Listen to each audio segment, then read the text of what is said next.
Oui, eh bien voilà, nous revoilà de nouveau ensemble devant l'étude de la parole de Dieu et je voudrais tout de suite saluer tous nos amis de partout qui nous répondent. Il y a des retours d'Amérique, du Texas, mais aussi de Tahiti. Alors, Yorana, à tous ceux de Tahiti, de Montréal qui nous écoutent, on est heureux d'être avec vous et d'être partenaires dans l'évangélisation de ce monde et d'être des disciples qui continuons à faire des disciples. Alors, merci encore pour tous ceux qui nous suivent, qui, toutes les semaines, nous encouragent de toutes les manières et aussi de tous ceux qui, et merci encore, c'est vrai, particulièrement à ceux qui n'oublient pas que l'œuvre a besoin de finances et qui apportent leur dîme dans des enveloppes anonymes. Et merci pour ceux aussi qui le virent sur le compte de l'Église, parce que, évidemment, il faut que toutes ces choses-là se fassent. Alors, merci. Le Seigneur va vous bénir en retour. On n'est pas dans l'évangile de la prospérité, mais il est dit que celui qui sème peu moissonne peu, et je sais que beaucoup ont décidé de bien semer de façon à bien moissonner, parce que nous sommes moissonneurs ouvriers avec Dieu dans la moisson de Dieu. Alors merci pour tous ceux qui sont véritablement des partenaires de cœur et d'esprit, parce que c'est ça que nous cherchons, des hommes et des femmes qui comprennent et qui ont une maturité en ce temps-ci. Mes amis, Jésus a posé la question en son temps en disant « Comment ne discernez-vous pas ce temps-ci » Pourquoi il parlait comme ça?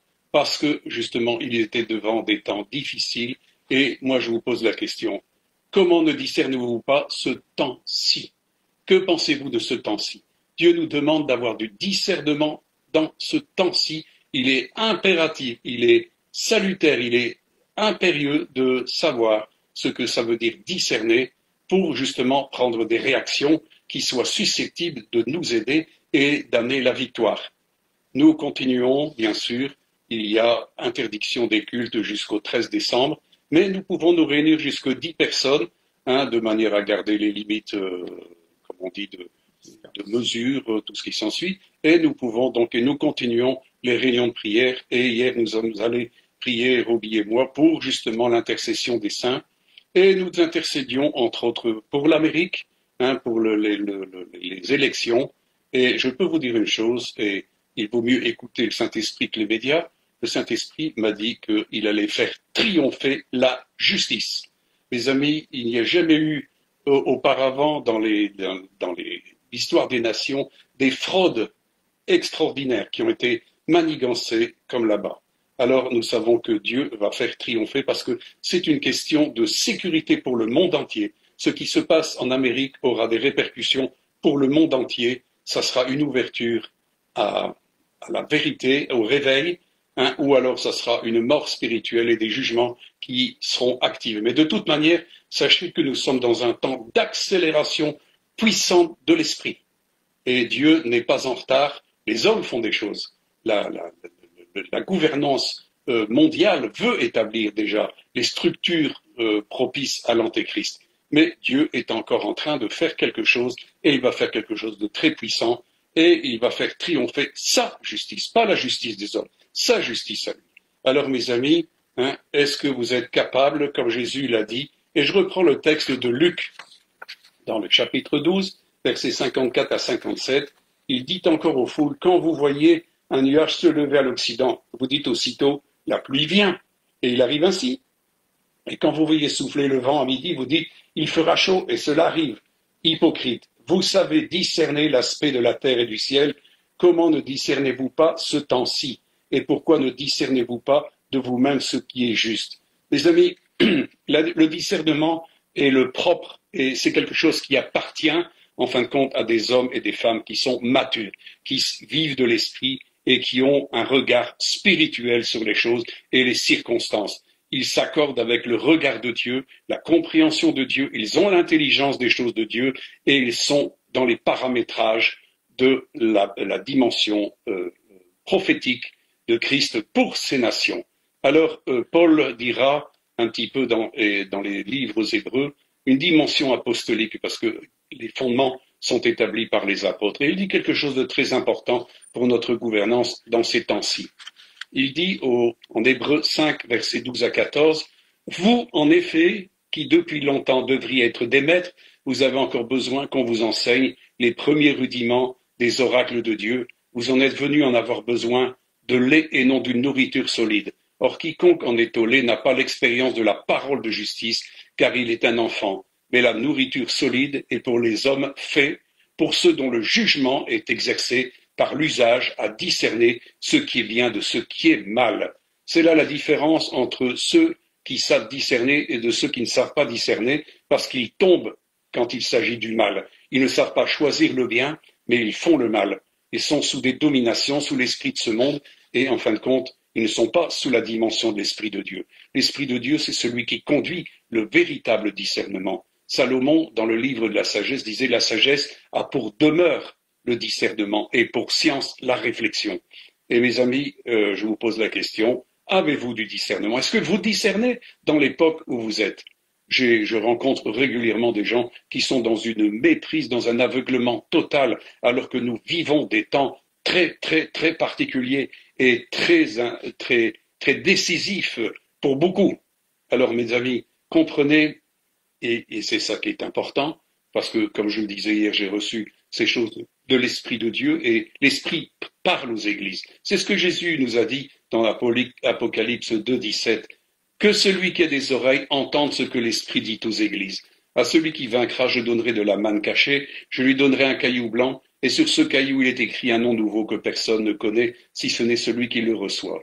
Mes amis, nous n'avons pas reçu l'esprit du monde, mais celui qui vient de Dieu, l'esprit de révélation et de sagesse de Christ, afin que nous comprenions ce que Dieu dans sa grâce a préparé pour nous. Et il est important de se tenir dans le courant, et c'est ce que Jésus nous invite. Il l'a fait aux 7 églises, il a rappelé de comprendre ce que l'Esprit dit à l'Église. Mes amis, est-ce que vous vous tenez dans les dimensions du corps de l'Église? Parce que Dieu n'informe pas le monde. Excusez-moi, mais vous ne trouverez jamais des médias dans le monde qui vont vous donner des instructions de la part de Dieu. Il n'y a que l'esprit de vérité qui vient de Dieu et que le monde ne peut pas connaître et ne peut pas recevoir, qui parle lui seul de la volonté de Dieu.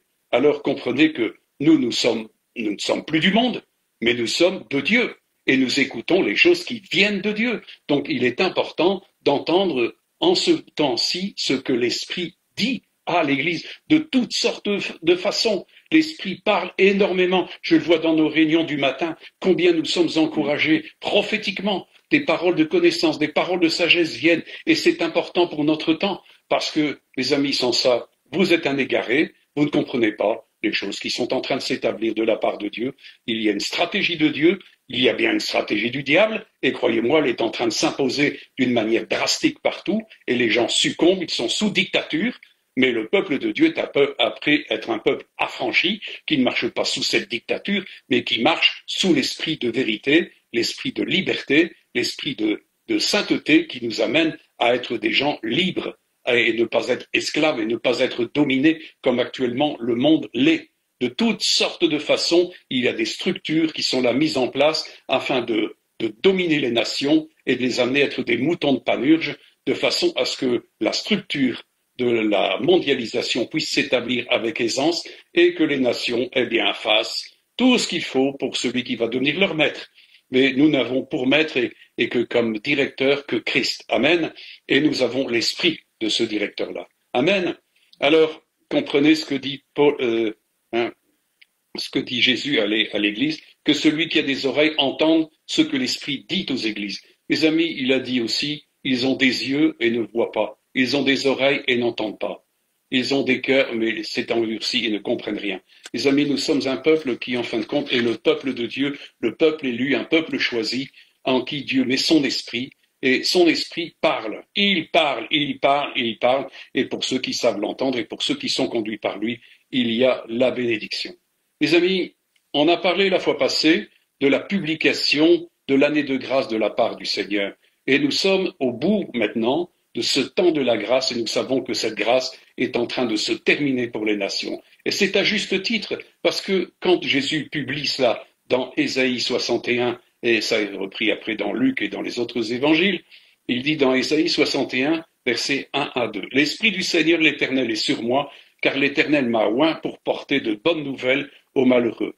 Il m'a envoyé pour guérir ceux qui ont le cœur brisé, pour proclamer aux captifs la liberté et aux prisonniers la délivrance, pour publier une année de grâce de l'Éternel et un jour de vengeance de notre Dieu, pour consoler tous les affligés de Sion. Et je vous laisse la lecture après si vous voulez la poursuivre. C'est très intéressant parce qu'il parle de la venue de celui qui est libérateur pour Israël. Et donc, toutes ces choses-là prophétiques s'accomplissent et nous voyons donc que Jésus a publié quelque chose de très important en deux volets. Une année de grâce, et cette année de grâce pour les nations est en train de se terminer. Et mes amis, il y a une autre publication, c'est un jour de vengeance de notre Dieu. Mes amis, ça semble peut-être très dur, mais je crois qu'on ne se moque pas de Dieu. Mes amis, les nations ont fait de la grâce ce qu'ils en ont voulu. De la crucifixion de Jésus, on en a fait une rigolade. On a rejeté comme stupide les choses de la croix. Mes amis, c'est traité comme une folie, comme un vague conte. Mais mes amis, nous savons que Dieu a manifesté son amour. Il a donné son Fils a donné sa vie, et c'est pour nous donner la grâce, pour nous couvrir de justice, c'est pour nous donner la vie éternelle. Mais comment cela a été traité? Comprenez dans quel temps nous sommes. Mes amis, est-ce que vous trouvez dans les médias beaucoup de gens qui vous parlent de la grâce? Est-ce que vous entendez beaucoup parler de gens qui vous parlent de l'amour véritable de Jésus, de la vérité qui est sortie de sa bouche, et de tout ce que l'Esprit Saint fait et annonce maintenant pour l'exécution des voies de Dieu? On est en pleine réalisation prophétique et peu de gens le discernent, car peu de gens connaissent les Écritures et connaissent très peu toutes les dimensions prophétiques qui s'attachent à Christ et à l'évolution du royaume de Dieu et à la venue de cette grâce, mais aussi, mes amis, la disparition de cette grâce et, en fin de compte, les jugements qui attendent la terre. Excusez-moi, je ne veux pas être catastrophiste, mais Dieu a, à un moment donné, sa patience se termine. C'est ce qui s'est passé pour des jugements, pour des nations, pour plein de choses. Je ne vais pas revenir sur ces choses-là parce que c'est tellement manifeste dans la parole de Dieu. On ne peut pas aller au-delà d'un certain point où on peut se permettre de se moquer continuellement de Dieu. C'est pas possible. Alors, je vais vous lire ici un passage encore d'Ésaïe parce qu'il est infiniment de Jésus-Christ. Ésaïe nous dit en 24, 15 à 22, « Glorifiez donc l'Éternel dans les lieux où brille la lumière, le nom de l'Éternel Dieu d'Israël dans les îles de la mer. De l'extrémité de la terre, nous entendons chanter gloire au juste. Mais moi je dis, je suis perdu, malheur à moi, les pillards pillent, les pillards s'acharnent au pillage, la terreur, la fosse et le filet sont sur toi, habitant du pays. Celui qui fuit devant les cris de la terreur tombe dans la fosse, et celui qui remonte de la fosse se prend au filet, car les écluses d'en haut s'ouvrent, et les fondements de la terre sont ébranlés. La terre est déchirée, la terre se brise, la terre chancelle comme un homme ivre, elle vacille comme une cabane. Son péché pèse sur elle, elle tombe et elle ne se relève plus. En ce temps-là, l'Éternel châtiera dans le ciel l'armée d'en haut et sur la terre les rois de la terre. Ils seront assemblés captifs dans une prison et ils seront enfermés dans des cachots et après un grand nombre d'années, ils seront châtiés. Comprenez, mes amis, que c'est des choses qui sont en train de se placer, ce sont des choses que Dieu est en... Pourquoi? Parce que la terre est comme un homme ivre, il chancelle. La terre ne sait plus, elle n'a plus de bon sens, elle n'a plus de justice, elle n'a plus de droiture. Tout chancelle. Automatiquement, mes amis, on va vers l'écroulement. La terre ne sera plus, mes amis. Les royaumes de la terre bientôt ne seront plus. Et ça, c'est par la venue du Messie qui vient comme un rocher qui va briser l'ensemble de ce qui se fait aussi au niveau des nations. Et alors, je vous reprends encore la dimension ici, parce que c'est important de comprendre la dimension de l'intercession. Dans Ésaïe 59, au verset 1 à 21, « Non, la main de l'Éternel n'est pas trop courte pour sauver, ni son oreille trop dure pour entendre, mais ce sont vos crimes qui mettent une séparation entre vous et votre Dieu. Ce sont vos péchés qui vous cachent sa face et l'empêchent de vous écouter, car vos mains sont souillées de sang et vos doigts de crime. Vos lèvres profèrent le mensonge, votre langue fait entendre l'iniquité. Nul ne se plaint avec justice, nul ne plaide avec droiture. Ils s'appuient sur les choses vaines et disent des faussetés. Ils conçoivent le mal et enfantent le crime. Ils couvent des œufs de basilic et ils tissent des toiles d'araignée. Celui qui mange de leurs œufs meurt. Si l'on en brise un, il en sort une vipère. Leur toile ne sert point à faire un vêtement. Ils ne peuvent se couvrir de leurs ouvrages. de leurs œuvres, ce sont des œuvres d'iniquité, et les actes de violence sont dans leurs mains. Leurs pieds courent au mal, et ils ont hâte de répandre le sang innocent. Leurs pensées sont des pensées d'iniquité, le ravage et la ruine sont sur leur route. Ils ne connaissent pas le chemin de la paix, et il n'y a point de justice dans leurs voies. Ils prennent des sentiers détournés. Quiconque y marche ne connaît pas la paix. C'est pourquoi l'arrêt de délivrance est loin de nous, et le salut ne nous atteint pas. Nous attendons la lumière, et voici les ténèbres, la clarté, et nous marchons dans l'obscurité. Nous tâtonnons comme des aveugles le long d'un mur, nous tâtonnons comme ceux qui n'ont pas Dieu. Nous chancelons à midi comme de nuit. Au milieu de l'abondance, nous ressemblons à des morts. Nous grondons tous comme des ours, nous gémissons comme des colombes, nous attendons la délivrance et elle n'est pas là. Le salut est loin de nous, car nos transgressions sont nombreuses devant toi et nos péchés témoignent contre nous. Nos transgressions sont avec nous et nous connaissons nos crimes. Nous avons été coupables et infidèles envers l'Éternel. Nous avons abandonné notre Dieu, nous avons proféré la violence et la révolte, conçue et méditée dans le cœur des paroles de mensonge, et la délivrance s'est retirée, et le salut se tient éloigné, car la vérité trébuche sur la place publique, et la droiture ne peut approcher. La vérité a disparu. Celui qui s'éloigne du mal est dépouillé. L'Éternel voit d'un regard indigné qu'il n'y a plus de droiture, et il voit qu'il n'y a pas un homme. Il s'étonne de ce que personne n'intercède. Alors son bras lui vient en aide, et sa justice lui sert d'appui. Il se revêt de la justice comme d'une cuirasse, et il met sur sa tête le casque du salut. Il prend la vengeance pour vêtement, et il se couvre de la jalousie comme d'un manteau. Et il rendra à chacun selon ses œuvres, la fureur à ses adversaires, la pareille à ses ennemis. Il rendra la pareille aux îles. On craindra le nom de l'Éternel depuis l'Occident et sa gloire depuis le soleil levant. Quand l'ennemi viendra comme un fleuve, l'Esprit de l'Éternel le mettra en fuite. Un Rédempteur viendra pour Sion, pour ceux de Jacob qui se convertiront de leurs péchés, dit l'Éternel. Voici mon alliance avec eux, dit l'Éternel. Mon esprit qui repose sur toi et mes paroles que j'ai mises dans ta bouche ne se retireront pas de ta bouche, ni de la bouche de tes enfants, ni de la bouche des enfants de tes enfants, dit l'Éternel, dès maintenant et à jamais. Mes amis, il nous est dit ici que l'Éternel voit d'un regard indigné qu'il n'y a plus de droiture.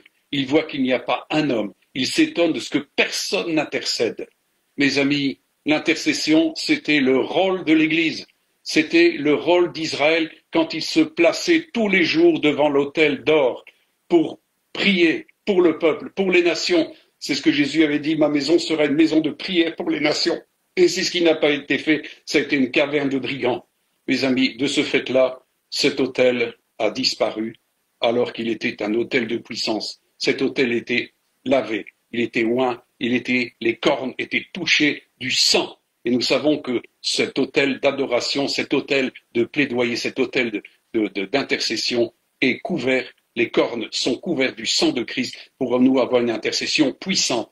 Mes amis, en son temps, le président de Jeunesse en Mission à Francfort, il y a déjà bien des années, il était venu pour une grande rencontre de la jeunesse en mission, et Loren Cunningham, donc, qui était président à cette époque-là, venait d'Amérique et ne connaissait pas vraiment toute l'histoire de ce qui s'était passé pendant les guerres de 1940, 1945 et avant ça, 14-18. Les amis, il était vraiment étonné de voir que des pays comme l'Allemagne, qui avaient été des lieux puissants de la réforme, c'était des lieux où avait été générée véritablement une pensée chrétienne avec une capacité d'être enseignée selon la parole de Dieu, et il est étonné de voir que, en fin de compte, cette nation avait engendré tant de millions et de millions de morts. Et il se posait la question, et il intercédait auprès du Seigneur, il voulait comprendre pourquoi un tel drame avait pu se jouer d'une manière aussi catastrophique. Et après un certain temps, l'intercession, le Saint-Esprit lui a dit très simplement qu'en réalité, Dieu n'avait trouvé aucun intercesseur qui avait pu monter un mur devant la brèche qui s'était faite, et automatiquement le national-socialisme d'Hitler avec l'antisémitisme, l'antisionisme et la haine des nations, les haines raciales ont pu déboucher parce que l'ennemi a trouvé la place vide, parce qu'il n'y avait pas un intercesseur qui se tienne sur la brèche, qui se tienne sur la muraille pour intervenir de manière à ce qu'il y ait quelque chose qui empêche. Mes amis, c'est comme ça que des millions de gens périssent. Et mes amis, croyez-vous que nous sommes dans un temps différent maintenant? Il y a des brèches de partout et personne ne les voit. Beaucoup de gens n'intercèdent pas. Ils ne savent même pas prier pour eux-mêmes, alors ils savent encore moins prier pour les autres. Mes amis, moi j'appelle depuis longtemps à l'intercession. Et beaucoup, en fin de compte, commencent et puis s'éloignent. Et puis ils ont tellement l'intention de poursuivre d'autres buts que ça et ne voient pas l'urgence qu'il y a, mes amis, de combattre et d'intercéder et de se tenir. Mes amis, du temps du comte de Van Zinzendorf avec les Moraves, ils avaient compris et ils se tenaient dans la prière jour et nuit, 24 heures sur 24, pendant un siècle. Cela leur a permis d'avoir des débouchés d'évangélisation parmi les Indiens, parmi le monde entier. Ils ont pu amener des gens comme John Wesley à la conversion et en faire un homme de réveil. C'étaient des hommes et des femmes de prière. Et beaucoup ont voulu aller à Ernut, là-bas où il y avait la tour de prière, pour recevoir l'onction d'intercession, l'onction de prière, de manière à ce qu'on puisse amener la dimension d'une justice de Dieu. Mes amis, ce sont les justes qui triomphent. Les prières des justes sont entendues de Dieu. Amen. Je peux vous dire, et je l'en ai déjà parlé dans les cours de disciples, qu'il y a des intercesseurs de haut niveau qui ont eu l'occasion de voir des anges, et notamment un Suédois, et il a vu des anges, et il lui semblait qu'ils étaient très fatigués. Et il se posait la question, mais comment, depuis que vous êtes en exercice, vous n'avez pas, en fin de compte, décimé l'armée de Satan? Et ces anges qui étaient là ont dit, écoutez, nous avons bagarré avec Abraham, nous avons bagarré avec Moïse, nous avons bagarré avec Josué et avec les autres, avec tous ceux qui étaient des hommes de Dieu et des Gédéons et tout ce qui s'ensuit. Mais nous sommes fatigués de devoir reprendre des terrains que les disciples, les soi-disant disciples de Dieu, repèrent constamment parce qu'il y a de la négligence. Souvenez-vous de Jésus qui a dit « Ne vous relâchez pas ». Car Dieu veut faire promptement justice à ses élus. Mes amis, les élus sont en train de combattre pour une question de justice. Ici, nous sommes devant un combat de justice et Jésus va faire remporter toute la justice. Sachez qu'il a reçu le ministère, l'apostolat de Melchisédek qui était prince de paix, Dieu de justice, mes amis, et il va faire triompher la justice. Et dans quel camp êtes-vous? Est-ce que vous êtes avec celui qui est le prince de paix, celui qui amène par sa puissance de justice la justice partout, parce qu'il va faire triompher la justice? Croyez bien que nulle part dans le monde il n'y aura dans quelque temps une quelconque iniquité. Il va laver les péchés de tout cela et il va faire triompher la justice. Dans quel camp êtes-vous? Est-ce que vous êtes de ceux qui discernez et qui vous tenez sur la brèche, qui vous tenez sur la muraille pour protéger l'Église? Peu protège l'Église. Chacun court à ses propres intérêts et, en fin de compte, l'effort est complètement disloqué. Et c'est ce que l'esprit du monde veut, c'est qu'il y ait une dislocation. Comme Jésus l'a dit, celui qui n'est pas avec moi est contre moi. Celui qui n'assemble pas avec moi disperse. Mes amis, il y a là un appel vibrant de la part du Seigneur dans ces temps-ci pour justement nous tenir sur la brèche. Amen. Et je vais reprendre encore un passage justement concernant l'intercession, et on sait que ça parle dans le ministère d'Ézéchiel au chapitre 22, et je vous lis donc à partir du verset 23 à 31. C'est vrai, ce sont toutes des lectures un peu longues, mais ça vaut la peine parce qu'elles sont en pleine actualité. Et vous voyez, l'Esprit Saint annonce les choses longtemps à l'avance, mais ce qui se passait déjà dans ce temps-là, c'est encore ce qui se passe maintenant. Il nous est dit, les sacrificateurs violent ma loi et profanent mes sanctuaires. Ils ne distinguent pas ce qui est saint de ce qui est profane et ne font pas connaître la différence entre ce qui est impur et ce qui est pur. Ils détournent les yeux de mes sabbats et je suis profané au milieu d'eux. Ces chefs sont dans son sein comme des loups qui déchirent leur proie. Ils répandent le sang, perdent les âmes pour assouvir leur cupidité. Et ces prophètes ont pour eux des enduits de plâtre, de vaines visions, des oracles menteurs. Ils disent « Ainsi parle le Seigneur l'Éternel », et l'Éternel ne leur a pas parlé. Le peuple du pays se livre à la violence, commet des rapines, opprime le malheureux et l'indigent, foule l'étranger contre toute justice. Je cherche parmi eux un homme qui élève un mur, qui se tienne à la brèche devant moi en faveur du pays, afin que je ne le détruise pas. Mais je n'en trouve pas. Je répandrai sur eux ma fureur. je les consumerai par le feu de ma colère, je ferai retomber leurs œuvres sur leur tête, dit le Seigneur l'Éternel. Mes amis, il y a la dimension de ceux qui sont des justes. La parole de Jacques nous dit ceci, en Jacques 5, 16, « Confessez donc vos péchés les uns aux autres et priez les uns pour les autres, afin que vous soyez guéris. La prière fervente du juste a une grande efficacité. » Et beaucoup déjà ont fait l'expérience, en fin de compte, de se lever, comme Jésus l'a dit, de réclamer justice, de s'opposer avec une foi ferme à l'ennemi pour réclamer justice. Et Dieu fait justice. Amen. Mais mes amis, qu'est-ce que c'est qu'un juste? Eh bien, un exemple nous est donné dans les évangiles avec Nathanaël, dans Jean chapitre 1er, versets 45 à 51. Il nous est dit que Philippe rencontra Nathanaël et lui dit, « Nous avons trouvé celui de qui Moïse a écrit dans la loi et dont les prophètes ont parlé, Jésus de Nazareth, le fils de Joseph. » Nathanaël lui dit, « Peut-il venir de Nazareth quelque chose de bon ?» Philippe lui répondit, « Viens et vois. » Jésus, voyant venir à lui Nathanaël, dit de lui, « Voici vraiment un Israélite dans lequel il n'y a pas de fraude. »« D'où me connais-tu » lui dit Nathanaël. Jésus lui répondit, « Avant que Philippe t'appelât, quand tu étais sous le figuier, je t'ai vu. » Et Nathanaël répondit et lui dit, « Rabbi, tu es le Fils de Dieu, tu es le roi d'Israël. » Et Jésus lui répondit, « Parce que je t'ai dit que je t'ai vu sous le figuier, tu crois? Eh bien, tu verras de plus grandes choses que celles-ci. » Et lui dit, en vérité, vous verrez désormais le ciel ouvert et les anges de Dieu monter et descendre sur le Fils de l'homme. Mes amis, nous voyons que Dieu, comme le dit l'Écriture, Dieu a ses yeux sur les justes. C'est ce qu'il dit un peu plus loin, c'est ce qu'on va voir ensuite. Dieu a ses yeux sur les justes. Comment ça se fait que Nathanaël a été vu de Jésus et qu'il a pu dire « cet homme n'a pas de fraude ». Nous sommes dans une époque où la fraude est constante, l'hypocrisie est constante, le mensonge est constant, la dissimulation est constante, la langue de bois est constante. Mes amis, comprenez que nous sommes dans une époque terrible, parce que la fraude, et nous le voyons ici avec l'Amérique, c'est un spectacle effrayant de fraude, et tout ça va être mis à jour dans les jours qui viennent. Vous allez voir ce qui va se passer. Mes amis, Dieu, on ne se moque pas de Dieu, mais Dieu ne se moque pas non plus de ceux qui sont des justes. Et nous voyons que dans le cas de Nathanaël, nous voyons un homme qui est aimé de Dieu. Il était connu de Dieu. Mes amis, Dieu connaît les hommes, il connaît leur cœur. Et nous sommes dans un temps où il faut savoir si nous sommes du côté de la fraude, de l'hypocrisie, ou est-ce que nous sommes des enfants de la sainteté, de la justice de Dieu, et qui parlons selon la vérité. Mes amis, c'est très important dans ce temps, et il nous est dit de parler à nos frères selon la vérité.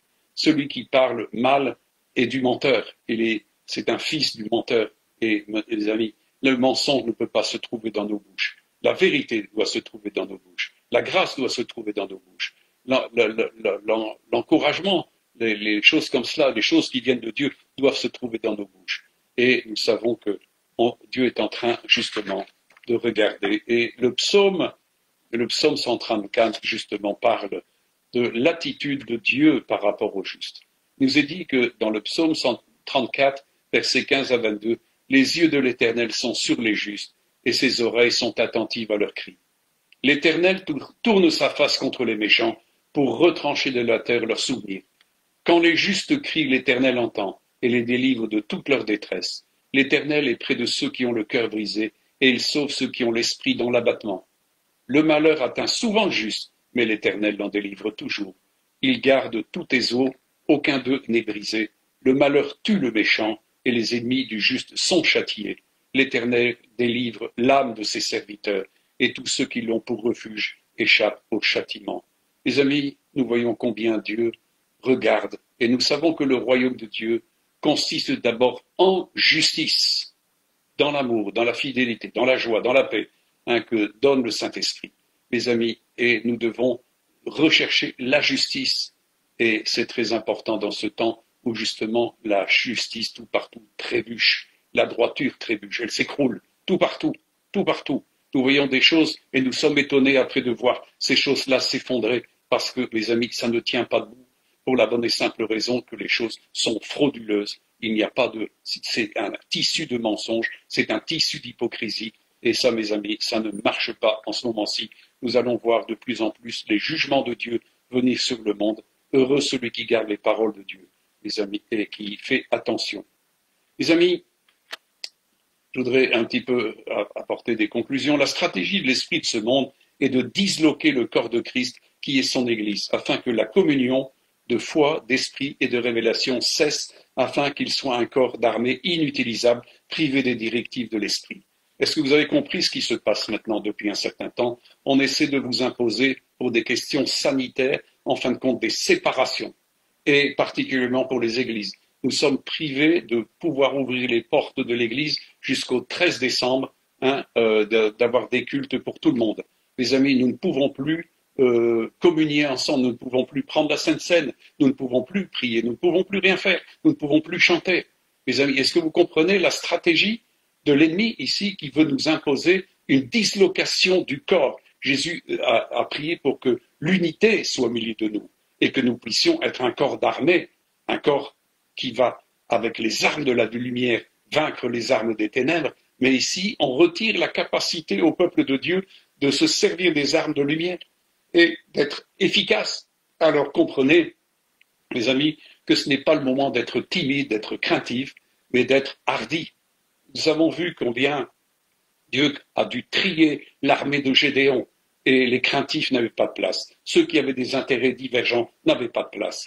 Il a fallu que Dieu trie véritablement son armée, et c'est une armée qui est un reste, mais qui aime Dieu et qui veut faire triompher les choses de Dieu, qui a l'amour du royaume, l'amour de la justice, l'amour de la sainteté, l'amour de Christ, l'amour de tout ce qui a été fait par Dieu pour le bien des hommes. Et, mes amis, ce peuple se lève et il ne se laisse pas intimider. Mes amis, nous sommes dans un temps d'intimidation, nous sommes dans un temps où, en fin de compte, on établit des tyrannies et des dictatures sur les peuples, de toutes sortes de manières, en prenant le prétexte de salut public, de choses, mais croyez bien que les visées sont totalement différentes, c'est pour rendre des peuples complètement serviles et complètement sans force. Dieu est notre force, et il ne s'agit pas de baisser les bras, mais de chercher justement la force qui vient de celui qui est le Tout-Puissant. Amen. Et en plus, comprenez bien que la force du peuple de Dieu a toujours été dans son rassemblement à la prière. J'entends beaucoup de gens qui disent « Oui, mais je prie de mon côté. » Oui, mais tu ne pries plus et tu n'es plus avec le corps de Christ et tu n'es plus informé de ce qui se passe dans l'esprit. Il y a des tas d'informations qui viennent dans les réunions où l'esprit de Dieu se tient parce que nous voulons voir le royaume de Dieu et sa justice s'établir. L'Esprit Saint parle, il donne des paroles de connaissance, des paroles de sagesse. Moi, ce que j'ai reçu hier encore dans la prière, et régulièrement tous les matins, mais peu, en fin de compte, sont au courant de ce que nous recevons. Pourquoi? Parce qu'ils sont absents.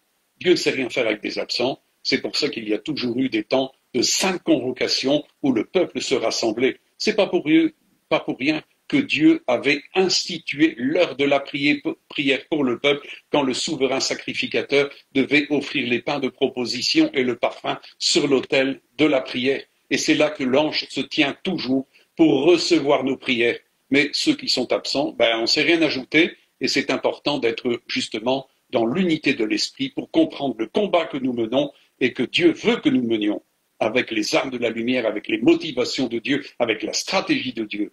Alors comprenez que la force du peuple de Dieu a toujours été son temps de rassemblement. Regardez du temps des Déborah, parce que les gens se sont concertés, se sont assemblés, il y a eu une grande victoire. Et c'est toujours la même chose. Chaque fois que le peuple se rassemble, il y a eu des grandes victoires. Mais quand le peuple est dispersé, il n'y a rien, c'est tout, l'ennemi a gagné, c'est tout, il peut rentrer, les brèches sont faites.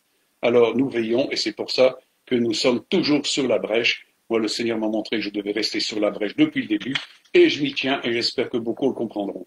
Alors, est-ce que vous comprenez dans quel temps vous êtes? Est-ce que vous discernez le temps? On l'a vu dans Luc au 21. Et alors il leur dit dans Luc 21, 29, 36, il leur dit une comparaison. Voyez le figuier, tous les arbres, dès qu'ils ont poussé, vous connaissez de vous-même en regardant que l'été est proche. De même, quand vous verrez ces choses arriver, sachez que le royaume de Dieu est proche. Je vous le dis en vérité, cette génération ne passera pas, que tout cela n'arrive et le ciel et la terre passeront, mais mes paroles ne passeront pas. Prenez garde à vous-même de craindre que vos cœurs ne s'appesantissent par les excès du manger et du boire et par les soucis de la vie, et que ce jour ne vienne sur vous à l'improviste. car il viendra comme un filet sur tous ceux qui habitent sur la surface de la terre. Veillez donc et priez en tout temps, afin que vous ayez la force d'échapper à toutes ces choses qui arriveront et de paraître debout devant le Fils de l'homme. Je crois, au vu de ce que je comprends, de ce que je vois un peu partout, mes amis, beaucoup ne sont pas dans une attitude de force et ne vont pas s'en remettre. Mes amis, c'est un temps de jugement et c'est là où les gens se sont tenus fermes dans la grâce, se sont tenus fermes dans leur vocation, fermes dans la foi, et ceux-là vont pouvoir échapper. Mais les autres, mes amis, ne recevront pas. Il y a un temps pour faire les choses et les faire correctement. Mes amis, nous sommes dans des temps, et moi je crie à chacun, s'il vous plaît, prenez du temps, cherchez la face de Dieu, et venez prier avec vos frères et vos sœurs. Assemblez-vous dans une sainte convocation pour entendre ce que l'Esprit dit à l'Église et plaider selon le cœur de Dieu, selon la volonté de Dieu. Mes amis, c'est parce que des tas d'intercesseurs américains ont intercédé que nous allons voir une victoire là-bas. S'il n'y avait pas eu d'intercesseurs, l'ennemi faisait ce qu'il voulait. Vous allez voir ici la démonstration de ce que Dieu fait et des retournements spécifiques qui permettront une extension du réveil dans le monde. Mais mes amis, nos pays sont en retrait par rapport à ça, nos églises sont en retrait par rapport à ça. Chacun veut juste prier pour ses petits intérêts et ne comprennent pas l'intérêt du royaume, la puissance du royaume et les œuvres que Dieu a préparées d'avance. Aussi, moi, je vous appelle véritablement à réfléchir à tout ce que je vous ai dit ce matin, parce que c'est hyper important. Alors, je voudrais un petit peu terminer avec ceci. C'est ce que Jésus dit dans l'Apocalypse à une église. Il dit dans l'Apocalypse chapitre 3, versets 10 à 13, il dit « Parce que tu as gardé la parole de la persévérance en moi, je te garderai aussi à l'heure de la tentation qui va venir sur le monde entier pour éprouver les habitants de la terre. Je viens bientôt, retiens ce que tu as, afin que personne ne prenne ta couronne. Celui qui vaincra, je ferai de lui une colonne dans le temple de mon Dieu, et il n'en sortira plus. J'écrirai sur lui le nom de mon Dieu, le nom de la ville de mon Dieu et de la nouvelle Jérusalem qui descend du ciel d'auprès de mon Dieu, et mon nom nouveau. Que celui qui a des oreilles entende ce que l'Esprit dit à l'Église. » Mes amis, est-ce que vous êtes capables de garder la parole de la persévérance, c'est-à-dire de la foi en Christ, de garder la grâce qu'il vous a accordée, la justice, et de travailler avec cette justice, d'être des officiers, d'être des ministres de Christ, des ambassadeurs de Christ en ce moment-ci, mes amis. Le monde a besoin de voir, il y a trop peu d'ouvriers et il y a trop peu d'intercesseurs. J'appelle à la convocation de la guerre sainte. Nous sommes dans une guerre sainte. Vous savez, en son temps, il y a eu un ermite, Pierre l'ermite, qui a prêché les croisades, et c'était pour des trucs stupides, des motifs stupides, pour reprendre des bâtiments et tout ce qui s'ensuit, en tuant des musulmans, en tuant des juifs, en faisant des massacres. Toutes les croisades ont été des lieux de massacre, et ce n'était pas une sainte convocation, c'était des guerres stupides. Mes amis, nous sommes dans une guerre où il nous faut employer les armes de la lumière contre des armes de ténèbres, parce que l'avantage de la lumière est toujours évident sur les armes des ténèbres. Dieu va nous donner la victoire et il va faire triompher ses enfants dans ce temps-ci, mais ceux qui se tiennent devant sa face et qui sont éclairés et qui se tiennent dans la communion mutuelle avec les autres, dans la lumière de Christ, avec le Père, avec le Fils et dans la puissance de l'Esprit. Mes amis, il y a ceux qui gardent les paroles de la persévérance. Est-ce que vous êtes de ceux qui avez gardé la parole de la persévérance et vous avez persévéré? Je crois que pour tous ceux qui l'ont fait, eh bien, comme Jésus l'a dit, je te garderai de la tentation qui vient sur le monde. Beaucoup ont été déjà embarqués. Il y a une lame qui s'est faite depuis très longtemps d'apostasie et beaucoup ont été décrochés. Comme l'a dit l'Esprit, l'Esprit dit dans la fin des temps expressément que beaucoup abandonneront la foi pour se tourner vers des doctrines de démons. Croyez-moi, c'est pas à venir, c'est fait. Et c'est en train de s'accentuer pour beaucoup parce que beaucoup ne comprennent plus rien. À partir du moment où on ne prie plus, on n'a plus de directives. On est égaré. On ne sait plus. On n'a plus le berger qui marche devant nous. On veut le devancer et lui dire ce que nous, on voudrait qu'il fasse. Mais mes amis, c'est à nous à écouter. C'est ce que Dieu dit, on l'a vu dans le passage. Dieu n'est pas sourd, il entend, Mais mes amis, c'est nous qui devons revenir à lui de tout notre cœur et regarder à ce qu'il dit. Et automatiquement, les choses se mettent en place. Celui qui est intelligent écoute Dieu et il écoute ce que l'Esprit dit à l'Église. Alors mes amis, moi je veux terminer sur ces paroles en vous encourageant à être vraiment fidèles dans la prière et en toutes choses, parce que c'est notre bouclier de performance, c'est là où se trouvent toutes nos armes et c'est là où nous aurons la victoire. Tous les peuples toutes les nations qui ont eu des temps de prière avec l'Éternel ont vu des victoires. C'est comme ça, l'histoire d'Israël est remplie de gens qui ont remporté des victoires et qui ont cessé de trembler, qui ont cessé d'avoir peur, qui ne se laissaient pas inquiéter, mais qui étaient fortifiés à tous égards par la puissance de leur Dieu. Ils ne tremblaient plus. Regardez les histoires avec Gédéon et encore des autres rois. Mes amis, il faut être comme des David qui devant Goliath ne tremblait plus parce qu'il avait l'onction. Mes amis, nous sommes un peuple qui doit reconquérir, retrouver la pleine onction de victoire, de foi, afin justement de remporter les dernières dimensions de ce combat. Il n'y en a plus pour très longtemps. Alors je vous dis, relevez vos têtes, c'est pas simplement pour être simplement à regarder après le Seigneur, mais pour ne pas être inactif, mais d'être trouvé en train de faire ce que nous avons à faire, mes amis. Dieu nous appelle dans des temps de prière, des temps de présence de Dieu et d'encouragement de Dieu. Parce que, mes amis, moi j'ai toujours trouvé dans les temps avec le Seigneur depuis 1975 des temps d'encouragement, de conseil, de force, de consolation et de perspectives nouvelles. Dieu a des perspectives. Le monde veut des perspectives, mais c'est les perspectives de la mondialisation, mes amis. C'est les perspectives de l'Antéchrist, tandis que lui vient pour rétablir le royaume. C'est ce qu'il a dit. Je viens bientôt. Allez, dites, le royaume de Dieu vient. Il vient, mes amis. Il vient et il va remporter toutes les victoires. Serez-vous avec lui un homme et une femme de victoire, ou bien serez-vous des gens qui ont déjà été vaincus et, en fin de compte, perdus? Mes amis, on n'est pas appelé à être perdus, mais la parole de Dieu nous dit notre but, c'est d'être sauvé, c'est d'être saint. Alors Dieu se cherche un peuple saint, un peuple qui marche à la lumière de la vérité, qui garde la parole de la foi, la parole de la persévérance. Et Dieu est avec ce peuple-là. Dieu est avec le peuple qui prie, pas avec des absents. Alors, mes amis, je vous bénis dans le nom de Jésus, et je demande au Seigneur qu'il vous fortifie à tous égards par sa force toute puissante, parce qu'il prend égard à ses enfants. On l'a vu, les yeux de Dieu sont sur les justes et il les délivre toujours. Amen. C'est important. Moi, c'est ce que j'ai vu au cours de mon parcours. L'épreuve vient, mais Dieu délivre. Et il fait justice à ses élus qui crient à lui nuit et jour. Il a les yeux sur les justes. Mes amis, puissiez-vous être les justes comme des gens comme Nathanaël, où il n'y avait pas de fraude et que Dieu pouvait vraiment apprécier. Sachez bien qu'un tel homme, automatiquement, peut entrer dans une dimension de foi et de révélation quasi instantanée. Nous avons vu combien Nathanaël a proclamé la seigneurie de Jésus, combien il était le Dieu d'Israël, combien il était le Seigneur, tout de suite. Et il a dit simplement, parce que tu as dit, que tu as cru à ce que je t'ai dit, eh bien tu as cru. Eh bien tu verras des plus grandes choses. Mes amis, il y a cette dimension de foi spontanée qui va permettre à des gens qui sont sans fraude d'entrer dans des positions de foi et de voir des choses puissantes de la part de Dieu. C'est écrit, c'est comme ça.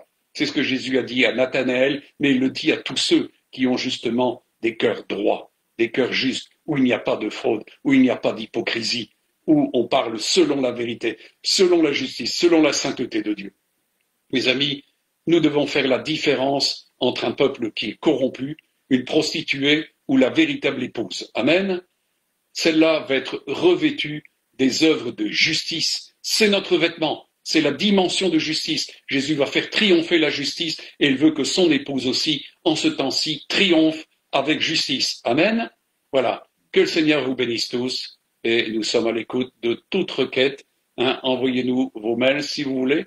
Envoyez-nous vos observations. Si vous avez des questionnements, n'hésitez pas. Mes amis, le Saint-Esprit nous parle et nous voulons communiquer ce que Dieu nous donne. Amen. Voilà, merci à tous et soyez pleinement bénis encore dans ce jour du Seigneur. Amen.